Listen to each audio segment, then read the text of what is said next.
Bugun siz Allohdan nimadir so'rayapsiz-ku, u bo'lmayapti. Biling, Alloh sizni yaxshi ko'radi. Sizni doim Allohga duo qilishingizni Alloh istayapti. Va biling birodar, bugun duolaringiz ba'zi birisi ijobat bo'lmayapti-ku, xafa bo'lmang. Qiyomatda Alloh berayotgan va sizga tayyorlab qo'ygan ajrlardan xursand bo'lasiz. Shuning uchun birodar, birov bilan urushmang. Birov pulga, molga, mansabga, bir narsaga talashsa siz talashmang.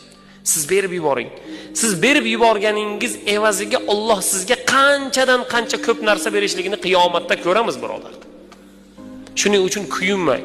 Siz uchun xafa bo'lmang. Ba'zi bir narsadan bugun qiyinchiligingiz yoki pulingizda, yoki badaningizda, yoki qalbingizda, yoki bir ishingizda bir muammo va u muammo bugun hal bo'lmayotgan bo'lsa, siz xafa bo'lmang. Xursand bo'ling.